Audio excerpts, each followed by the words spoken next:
সবাইকে technique is এডুকেশনের পক্ষ থেকে শুভেচ্ছা এবং স্বাগতম। আমরা আলোচনা করছিলাম সাবজেক্ট ভার্ব এগ্রিমেন্ট নিয়ে। তো আমরা আজকে শুরু করব পার্ট 6। ইতিমধ্যে আমরা পার্ট 1 থেকে 5 পর্যন্ত অলরেডি শেষ করেছি। আশা করি সবাই আপনারা দেখেছেন এবং আমাদের এই টপিকসটা কিন্তু খুবই ইম্পর্টেন্ট। বরাবরের মতো আমিও আবারও বলছি যে আমাদের এখান থেকে বলা চলে অ্যাডমিশন হোক বা একাডেমিক হোক অথবা জব হোক, প্রত্যেকটা ক্ষেত্রেই কিন্তু আমাদের ভার্ব ইউজ করতে হয়। কারণ আমরা জানি ভার্ব ছাড়া কিন্তু কখনো কোনো সেন্টেন্স আমাদের গঠিত হয় না। আর সেই ভার্বটা অবশ্যই আমাদের সঠিকভাবে এবং আমাদের যাতে নিখুঁতভাবে আমাদের বসাইতে পারি, তার কারণে তার ভিত্তিতে কিন্তু আমরা এখানে মূলত কি করছি, সাবজেক্ট ভার্ব এগ্রিমেন্ট আমরা আলোচনা করছি এবং আমরা চেষ্টা করতেছি যে A to Z আলোচনা করার জন্য। তাহলে আমরা এখানে যেটা লিখলাম যে সাবজেক্ট ভার্ব এগ্রিমেন্ট, আমাদের কি পার্ট 6টা নিয়ে আমরা মূলত কি করব, একটু আলোচনা করব। তো আমরা জানি যে যে কোনো ওয়ার্ডের সাথে যদি আমাদের কি যুক্ত থাকে, এস ভার্ব যদি যুক্ত থাকে, তাহলে সেই ভার্বটা হচ্ছে আমাদের আলটিমেটলি কি হয়, সিঙ্গুলার হয়। এটা আমরা সবাই মূলত জানি যে যদি কোনো ওয়ার্ডের সাথে আমাদের কি যুক্ত থাকে, এস ভার্ব যুক্ত থাকে বা কোনো নাউনের সাথে এস ভার্ব যুক্ত থাকে, তাহলে আমাদের সেই সাবজেক্টটা বা সেই নাউনটাকে আমরা কি বলে থাকি, সিঙ্গুলার নাউন আমরা বলে থাকি। এখন আমরা দেখব যে আমাদের এস ভার্ব যুক্ত একটা নাউনের সাথে আসে, তারপরেও সেটা আমাদের আনকাউন্টেবল এবং শুধু আনকাউন্টেবলই না, সেই নাউনটা আমাদের সিঙ্গুলার হিসেবে আমাদের কাজ করতে। তাহলে আমরা একটু যদি লিখি যে কিছু শব্দের সাথে, আমরা এখানে যদি লিখি যে কিছু শব্দের সাথে এস অবলিক ইএস যুক্ত থাকা সত্ত্বেও সেগুলো আনকাউন্টেবল নাউন হয়, সেগুলো আনকাউন্টেবল নাউন হবে, আনকাউন্টেবল আমাদের কি হবে, নাউন হবে। তাহলে আমরা এই যে সেন্টেন্সটা বললাম যে কিছু শব্দের সাথে আমাদের কি এস ভার্ব যুক্ত থাকা সত্ত্বেও সেগুলো আমাদের কি হবে, আনকাউন্টেবল নাউন হবে। তো আমরা একটু উদাহরণ যদি লিখি, যেমন আমরা লিখলাম ইকোনমিক্স, আমরা এখানে লিখলাম হচ্ছে ফিজিক্স, আমরা এখানে লিখলাম পলিটিক্স, আমরা এখানে লিখলাম ম্যাথমেটিক্স, এরপর লিখলাম হচ্ছে আমাদের নিউজ, থাকতে পারে ইনিংস, আমাদের ক্রিকেট খেলার যে ইনিংসগুলো থাকে সেগুলো। এরপরে যদি আমাদের থাকে হচ্ছে যে নিউ হবে না, এটা নিউজ হবে, নিউজ। তারপর আমরা এখানে লিখলাম হচ্ছে কি ইনিংস, এরপর আমাদের থাকতে পারে ইথিক্স। তাহলে এই যে ওয়ার্ডগুলো আমরা লিখলাম, প্রত্যেকটা ওয়ার্ডের সাথে কিন্তু আমাদের কি যুক্ত আছে, এস ভার্ব যুক্ত আছে। অথবা আমি আরেকটা ওয়ার্ড যদি লিখি হচ্ছে কি রিসেস। রিসেস মানেটা আমাদের একটু জানা দরকার। আমরা জানি রিস মানে ধনী আর রিসেস মানে হচ্ছে কি সম্পত্তি। তাহলে এটার বাংলা অর্থ হচ্ছে আমাদের কি সম্পদ।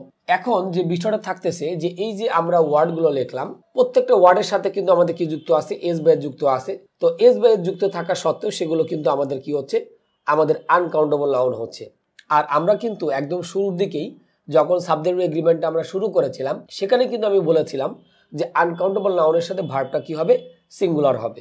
তাহলে এখন যদি বলি যে ম্যাথমেটিক্স এখানে অনেক ই দিয়ে আর কি, ম্যাথমেটিক্স, এরপর লিখলাম ইজ অবলিক আর মাই, এরপর আমরা কি লিখছি ফেভারিট, সাবজেক্ট ফেভারিট, তার সাথে আমরা এখানে কি লিখতেছি সাবজেক্ট। তাহলে এই যে আমরা সেন্টেন্সটা লিখলাম ম্যাথমেটিক্স, সো ম্যাথমেটিক্স এখানে আমাদের কিন্তু কি আছে, এস কিন্তু যুক্ত আছে। তাহলে তারপর আমাদের ভার্বটা কিন্তু আলটিমেটলি কোন ফর্মে হবে, সিঙ্গুলার ফর্মে হবে। তাহলে আমরা এখানে কাকে ইউজ করলাম, ইজটাকে কিন্তু আমরা মূলত এখানে ইউজ করলাম। কারণ এই যে ওয়ার্ডগুলো আমাদের লেখা ছিল, প্রত্যেকটা ওয়ার্ডের সাথে কিন্তু আমাদের কি যুক্ত ছিল, এস ভার্ব যদি যুক্ত ছিল। তো এস ভার্ব যুক্ত থাকা সত্ত্বেও আমাদের কিন্তু ভার্বটা আমাদের আলটিমেটলি কোন ফর্মে হয়েছে, সিঙ্গুলার ফর্মে করা হয়েছে, বিধায় আমরা এখানে কাকে ইউজ করলাম, ইজটাকে ইউজ করলাম। এখন পরীক্ষাতে কিভাবে আসবে সেটা আমরা একটু দেখে নিই। যেমন আমি এখানে লিখলাম যে রিসেস, গ্যাপ দিয়ে লিখলাম স্কারসিটি, স্কারসিটি মানে আমরা জানি স্বল্পতা, স্কারসিটি। এরপর আমরা এখানে কি লিখলাম, নাউন। তো এখন আমরা অপশন দিই। সাপোজ আমাদের এখানে দেওয়া থাকলো যে ইজ, বিতে দিলাম হচ্ছে আর, সিতে দিলাম ওয়ার, আর ডি নম্বর অপশনে দিলাম হচ্ছে আমাদের কি হ্যাভ। তাহলে এই যে আমরা লিখলাম যে রিসেস, গ্যাপ দিয়ে লিখলাম স্কারসিটি নাও। তাহলে রিসেস যখন আমরা বলেছি, এটা হচ্ছে আমাদের কিন্তু রিস মানে আমরা জানি ধনী, অনেকে মনে করতে পারে রিসেস মানে ধনী ব্যক্তিরা, বাট আমাদের একটা বিষয় হচ্ছে রিসেস মানে হচ্ছে আমাদের সম্পত্তি বা সম্পদ। সো তার সাথে আমাদের ভার্বটা কি হবে, সিঙ্গুলার হবে। তো আমাদের লাস্টে যেটা আমাদের ছিল, লাস্টে আমরা এখানে ওয়ার না দিয়ে আমরা এখানে হচ্ছে এখানে দিয়ে হচ্ছে কি হ্যাভ দিই, এটা হচ্ছে অ্যাকচুয়ালি আমরা হ্যাভ দিব, বাট এটা হয়ে গেছে। তাহলে এখন আমরা একটু আলোচনা করি। তো আমরা এখানে যেটা আলোচনা করছিলাম যে আমাদের প্রথমে যে ভার্বটা দেওয়া আছে ইজ, আমরা জানি ইজটা হচ্ছে সিঙ্গুলার ভার্ব, আর বাদ বাকি যেগুলো দেওয়া আছে আর ওয়ার, তারপর হচ্ছে হ্যাভ, এগুলো কিন্তু সবগুলোই প্লুরাল ভার্ব। যেমন এম ইজ হচ্ছে সিঙ্গুলার, বাট আরটা হচ্ছে প্লুরাল, সো আরটা আমরা ইউজ করতে পারবো না এখানে। ওয়াজ হচ্ছে সিঙ্গুলার, ওয়ার হচ্ছে প্লুরাল, সো ওয়ারটা আমরা এখানে দিতে পারবো না। আবার ডিতে যেটা দেওয়া আছে হ্যাভ, এটাও কিন্তু আমাদের কিন্তু প্লুরাল ভার্ব, সো এটাও কিন্তু আমাদের হবে না। তাহলে আমাদের এখানে অ্যান্সার কোনটা হবে, আমাদের এখানে অ্যান্সার হবে এ নাম্বারটা ইজ। তাহলে আমরা যেটা বলছিলাম এই যে ওয়ার্ডগুলো, সো এই ওয়ার্ডগুলোর সাথে আমাদের এস বাই যুক্ত থাকা সত্ত্বেও সেই ওয়ার্ডগুলো কিন্তু আমাদের আলটিমেটলি কি হলো, মানে আমাদের আনকাউন্টেবল। আর আমরা জানি আনকাউন্টেবল নাউনের পরে আমাদের যদি কোনো ভার্ব আসে তাহলে সেই ভার্বটা সবসময়ের জন্য আমাদের কোন ফর্মে হবে, সিঙ্গুলার ফর্মে হয়েছে। এই জন্য কিন্তু আমরা এখানে কি করলাম, ইজ এখানে আমরা বসিয়ে দিলাম। এরপরে আমরা আসি হচ্ছে পরবর্তী নিয়ম, আমাদের রুল নাম্বার 10। তো আগে আমরা যেটা করেছিলাম যে এস বাই এস যুক্ত থাকা সত্ত্বেও সেগুলো আমাদের কি ছিল, আনকাউন্টেবল। আর আনকাউন্টেবল নাউনের সাথে আমাদের ভার্বটা কি ছিল, সিঙ্গুলার। তো রুল নাম্বার 9 ঠিক অপোজিট নিয়ম হচ্ছে রুল নাম্বার 10, অর্থাৎ আগে এস বাই এস থাকা সত্ত্বেও সেগুলো আনকাউন্টেবল ছিল, আর এখন এস বাই এস কোনোটাই থাকবে না, তারপরে সেটা কাউন্টেবল এবং আমাদের কি হবে, প্লুরাল হবে। তাহলে আমরা একটু লিখে নেই যে কিছু শব্দের সাথে এস অবলিক ইএস না থাকা সত্ত্বেও, এস অবলিক ইএস না থাকা সত্ত্বেও সেগুলো কাউন্টেবল এবং প্লুরাল হবে। সেগুলো আমাদের কি হবে, কাউন্টেবল, এবং শুধু কাউন্টেবলই না, এবং কাউন্টেবল এবং আমাদের কি হবে, প্লুরাল হবে। আমি এটা একটু মার্ক করে দিচ্ছি, কাউন্টেবল এবং প্লুরাল হবে। তাহলে আমি এই দুইটা ওয়ার্ড একটু মার্ক করে দিই যাতে আমাদের সবারই মোটামুটি নজরে আসে। তাহলে এখন আমরা যেটা দেখছিলাম যে কিছু শব্দ আছে যার সাথে আমাদের কিন্তু কি নাই, এস বাই এস কোনোটাই কিন্তু যুক্ত নাই। এইটার এস বাই এস না থাকা সত্ত্বেও সেগুলো কাউন্টেবল, এবং শুধু কাউন্টেবলই না, আমাদের কোন ফর্মে হবে, প্লুরাল ফর্মে হবে। যেমন আমি যদি লিখি পিপল, এরপরে কমাতে লিখলাম হচ্ছে কি চিলড্রেন, এরপরে লিখলাম হচ্ছে কি মব, এরপরে আমরা লিখলাম হচ্ছে ক্যাটেল, এরপরে লিখলাম হচ্ছে কি ভার্মিন। তাহলে এখন আমরা টোটালি 5টা ওয়ার্ড আমরা এখানে লিখেছি, পিপল, চিলড্রেন, মব, ক্যাটেল, আর লাস্টে আমরা দিয়েছি হচ্ছে কি ভার্মিন। তাহলে এই যে 5টা ওয়ার্ড, এই 5টা ওয়ার্ডের সাথে কিন্তু আমাদের কি যুক্ত নাই, এস বাই এস কোনোটাই কিন্তু নাই। তারপর এটা কাউন্টেবল, এবং শুধু কাউন্টেবলই না, কাউন্টেবল এবং হচ্ছে আমাদের কিন্তু প্লুরাল ফর্ম। তাহলে একটা বিষয় হচ্ছে একটু মনে রাখতে হবে যে এই 5টা ওয়ার্ডের সাথে কিন্তু আমরা এস বাই এস কোনোটাই কিন্তু দেখতে পাচ্ছি না, কিন্তু এই নাউনগুলো কিন্তু আমাদের কিন্তু কি কাউন্টেবল, এবং কাউন্টেবলই না, এগুলো কিন্তু আমাদের কি হিসেবে কাজ করছে, প্লুরাল ফর্ম হিসেবে কাজ করবে সব সময়ের জন্য। তো আমরা এখানে হয়তো কয়েকটা ওয়ার্ড হয়তো অনেকের কাছে নতুন মনে হইতে পারে, আমরা সেগুলোর সাথে একটু আলোচিত হব। যেমন পিপুলের সিঙ্গুলার ফর্ম কিন্তু পার্সন, তাহলে পার্সন থেকে আমরা পিপুল করেছি, বাট তার সাথে এস বাই যুক্ত কিন্তু করিনি। তারপর চাইল্ড থেকে আমরা কি করেছি, চিলড্রেন করেছি, বাট এখানে কিন্তু আমি চাইল্ডের সাথে এস বাই যুক্ত করে কিন্তু করি নাই। আর হচ্ছে মব মানে হচ্ছে জনতার ঢল বা জনতার স্রোত।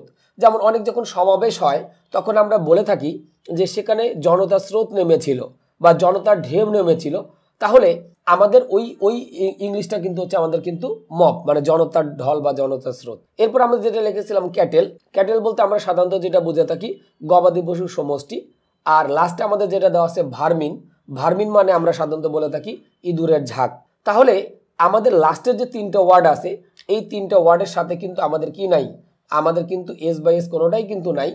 তারপরও এটা কাউন্টেবল এবং প্লুরাল ফর্ম, আর এই 3টা নাউনের সিঙ্গুলার ফর্ম নেই, তাহলে এদের কি নাই, সিঙ্গুলার ফর্ম নাই। তারপর এটা কিন্তু কাউন্টেবল, একটু এক্সেপশন, কারণ আমরা জানি যে কোনো নাউন যদি কাউন্টেবল হতে চায় তাহলে অবশ্যই তার সিঙ্গুলার এবং কি থাকতে হবে, প্লুরাল ফর্ম থাকতে হবে।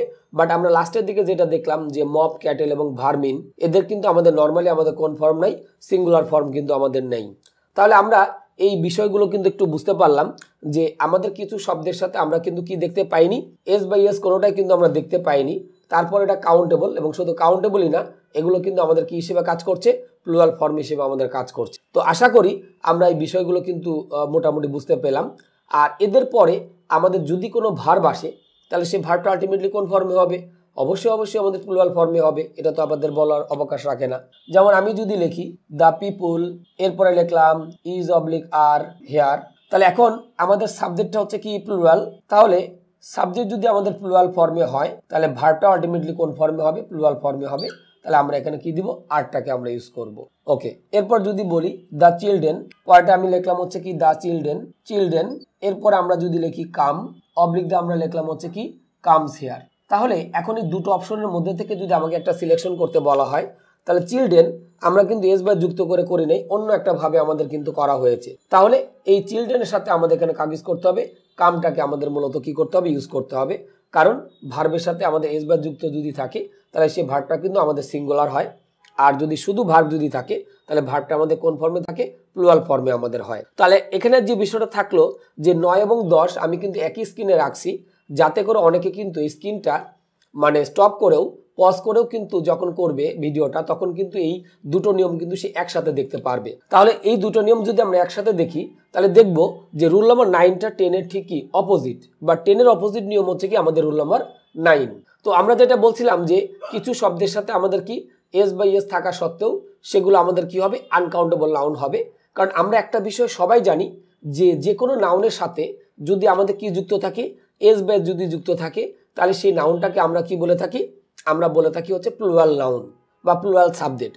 কিন্তু এখন আমরা দেখতে পেলাম যে কিছু শব্দের সাথে আমাদের কি যুক্ত আছে, এস বাই যুক্ত আছে, তারপরেও সেগুলো কি আনকাউন্টেবল নাউন।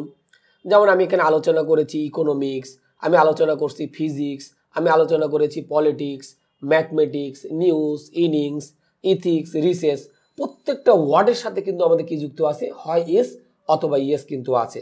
তারপরেও এই নাউনগুলো কিন্তু আমাদের কি হিসেবে কাজ করতেছে, আনকাউন্টেবল নাউন হিসেবে আমাদের মূলত কি করতেছে, কাজ করছে। যেমন আমি এখানে লিখলাম ম্যাথমেটিক্স ইজ অবলিক আর মাই ফেভারিট সাবজেক্ট। তাহলে ম্যাথমেটিক্স আমাদের কিন্তু এই ম্যাথমেটিক্সের সাথে কিন্তু অলরেডি যুক্ত আছে, সো ভার্বটা আমরা কি করলাম, সিঙ্গুলার। আবার যখন লিখলাম রিসেস, গ্যাপ দিয়ে লিখলাম স্কারসিটি নাউন। তো রিসেস মানে আমরা জানি সম্পত্তি, যে সম্পত্তির এখন বড় অভাব, এর মানে বোঝাচ্ছে এখন। তো আমাদের অপশন এতে ছিল ইজ, বিতে ছিল আর, সিতে হচ্ছে ওয়ার, আর ডিতে আমরা কি দিয়েছি হ্যাভ। তাহলে রিসেসের সাথে আমাদের ভার্বটা কি হবে, আলটিমেটলি সিঙ্গুলার হবে, বিধায় কিন্তু আমরা এখানে কাজ করছি, ইজটাকে কিন্তু ইউজ করেছি। এরপর আমরা চলে আসি রুল নাম্বার 10-এ। রুল নাম্বার 10-এ আমরা যেটা লিখলাম যে কিছু শব্দের সাথে এস বাই এস না থাকা সত্ত্বেও সেগুলো কাউন্টেবল এবং আমাদের কি হবে, প্লুরাল হবে। আমি এখানে উদাহরণগুলো কিন্তু দিয়েছি, যেমন পিপুল, চিলড্রেন, মব, ক্যাটেল, ভার্মিন। তাহলে এই যে ওয়ার্ডগুলো আমরা লিখছিলাম এদের কোনোটার সাথে কিন্তু এস বাই যুক্ত নাই, তারপর এটা কাউন্টেবল, এবং শুধু কাউন্টেবলই না আমাদের কিন্তু প্লুরাল ফর্ম, আমি কিন্তু মার্ক করে দিয়েছি এটা। তারপর আমি এখানে বলেছিলাম যে 3টা ওয়ার্ড মব, ক্যাটেল এবং ভার্মিন, এদের সাথে কিন্তু আমাদের কি যুক্ত নাই, এস বাই যুক্ত নাই, সরি এদের কিন্তু আমাদের কোনো সিঙ্গুলার ফর্ম কিন্তু নেই, এস বাই এস তো নাই, এদের কোনো সিঙ্গুলার ফর্ম আমাদের নাই। যেমন মব মানে আমি বলেছিলাম জনতার ঢল, ক্যাটেল মানে বলেছিলাম গবাদি পশুর সমষ্টি, ভার্মিন মানে ইঁদুরের ঝাঁক।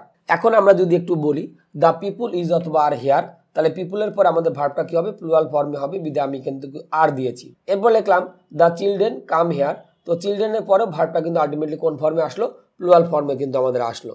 তাহলে আমরা এই বিষয়টা মোটামুটি বুঝতে পারলাম। তো আশা করি রুল নাম্বার 9 এবং 10-এ খুব একটা কারো সমস্যা থাকার কথা না।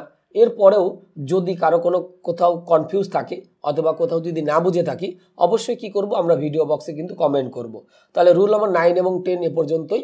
নেক্সটে আমরা বাকি নিয়মগুলো আমরা আলোচনা করব পার্ট 6-এ। তো আমরা ইতিমধ্যে রুল নাম্বার 10 পর্যন্ত আমরা একটু আলোচনা করেছিলাম, এখন আমরা আলোচনা করব রুল নাম্বার 11 নিয়ে। তো আমাদের আশা করি যে এর আগে এই পার্টে অর্থাৎ পার্ট 6-এ আমরা রুল নাম্বার 9 এবং 10 সম্পর্কে যতটুকু আমরা আলোচনা করেছিলাম সবাই আমরা আশা করি বুঝতে পেরেছি। এ পর্যায়ে আমরা আলোচনা করব রুল নাম্বার 11। রুল নাম্বার 11 আমরা এখানে যেটা লিখবো যে প্রিপোজিশন, আমরা জানি যে প্রিপোজিশন, তো প্রিপোজিশন যুক্ত কোনো ওয়ার্ড, তাহলে আমরা এখানে যেটা লিখলাম যে প্রিপোজিশন যুক্ত কোনো ওয়ার্ড কখনোই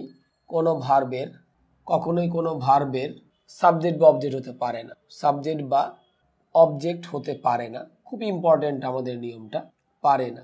তাহলে আমরা এখানে যে কথাটা বলতে চাচ্ছি যে প্রিপোজিশন যুক্ত কোনো ওয়ার্ড আমাদের কখনোই কোনো একটা ভার্বের সাবজেক্ট বা অবজেক্ট হতে পারে না। অর্থাৎ আমরা যদি একটু ডিটেলস বলি যে প্রিপোজিশনের পরের ওয়ার্ডটা কিন্তু আমাদের কখনোই সাবজেক্ট হবে না, আমাদের সাবজেক্ট কোনটা হবে, প্রিপোজিশনের আগেরটা, ওইটা অনুসারে ভার্ব হবে এবং ওইটা অনুসারে আমাদের সব কিছু করতে হবে আর কি।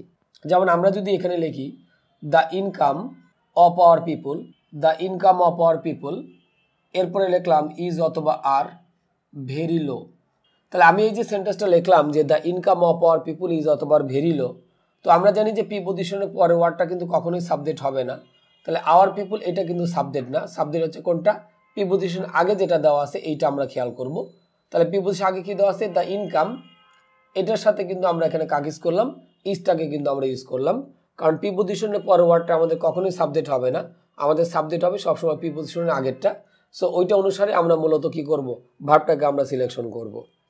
এরপরে যদি আমরা লিখি the people of this country, the people of this country, এরপর আমরা লিখলাম লিভ, অবলিক দিয়ে লিখলাম হচ্ছে লিভস হিয়ার।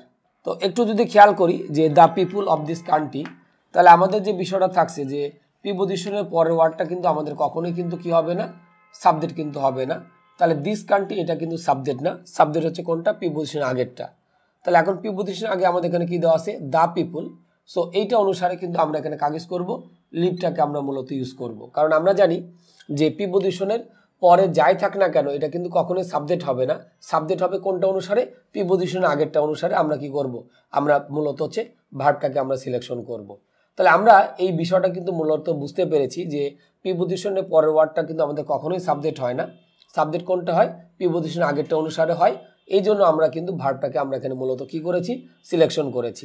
তো আমরা জানি এখানে লিভ দেওয়া ছিল এবং লিভস দেওয়া ছিল। ভার্বের সাথে যদি এস বাই যুক্ত দেওয়া থাকে তাহলে ভার্বটা হচ্ছে সিঙ্গুলার, আর যদি শুধু ভার্ব দেওয়া থাকে তাহলে ভার্বটা আমাদের কি হবে, প্লুরাল ফর্মে কিন্তু হবে। এখন আমরা যদি আরেকটা পরীক্ষাতে যেভাবে আসে এইভাবে যদি আমরা একটু লিখি, যেমন আমি এখানে লিখলাম the income form my projects, এরপর গ্যাপ দিয়ে লিখলাম গুড। এখন আমরা এখানে অপশনগুলো দিব, the income for my projects, অর্থাৎ আমাদের বেশ কিছু প্রজেক্ট ছিল, সেই প্রজেক্ট থেকে আমাদের ইনকামটা কেমন আসছে। এখন আমি অপশন এতে দিলাম ইজ, বিতে দিলাম হচ্ছে আর, সিতে দিলাম হচ্ছে অয়ার, আর ডিতে আমরা দিলাম হচ্ছে কি হ্যাভ। তাহলে এখন আমরা এই চারটার ভিতরে যে কোনো আমাদের একটাকে অ্যান্সার করতে হবে। তো আমরা দেখতে পাচ্ছি the income for my project, তো আমরা জানি প্রিপোজিশনের পরের ওয়ার্ডটা কিন্তু কখনোই কি হয় না, সাবজেক্ট হয় না। তাহলে এটা হচ্ছে আমাদের বাদ। তাহলে প্রিপোজিশনের পরে যেটা আছে এটা আমরা কি করি, বাদ দেই। তাহলে আমরা কোনটা খেয়াল করব, প্রিপোজিশনের আগে যেটা দেওয়া আছে, অর্থাৎ প্রিপোজিশনের আগেরটা আমাদের খেয়াল করতে হবে, পরেরটা কিন্তু আমাদের খেয়াল করা যাবে না। তাহলে দেখলাম প্রিপোজিশনের আগে আমাদের কি দেওয়া আছে, ইনকাম। সো ইনকামটা আমরা হচ্ছে জানি যে আনকাউন্টেবল, এবং তার সাথে ভার্বটা আলটিমেটলি কি হবে, সিঙ্গুলার হবে। তাহলে বি নাম্বারটা বাদ, সি নাম্বারটা বাদ, ডি নাম্বারটা বাদ। কারণ কি, আর কিন্তু প্লুরাল ভার্ব আমরা দেখেছিলাম একদম পার্ট 1-এই কিছু সিঙ্গুলার ভার্ব আর প্লুরাল ভার্ব দেখানো হয়েছিল। তো আমাদের এম ইজটা ছিল সিঙ্গুলার ভার্ব, বাট সেখানে আরটা কিন্তু প্লুরাল ভার্ব ছিল। ওয়াজ ছিল সিঙ্গুলার ভার্ব, ওয়ারটা ছিল প্লুরাল ভার্ব। আর ডিতে আমরা দিয়েছিলাম হচ্ছে কি হ্যাভ আর হ্যাজ, হ্যাজটা সিঙ্গুলার ভার্ব ছিল, হ্যাভটা ছিল প্লুরাল। এই কারণে আমি তিনটা কিন্তু বাদ দিয়ে দিয়েছি। তাহলে এই তিনটা বাদ দিলে আমাদের বাকি যেটা থাকবে সেটাই কিন্তু আমাদের সঠিক উত্তর। আবার যদি সেন্টেন্সটা এরকম দেওয়া থাকে, the projects for my company, এরপর গ্যাপ দিয়ে লিখলাম গুড। এখন যদি আমরা অপশন এতে দিলাম হচ্ছে ইজ, বিতে দিলাম হচ্ছে আর, সিতে দিলাম হ্যাজ, আর ডিতে আমরা দিলাম হচ্ছে কি ওয়াজ।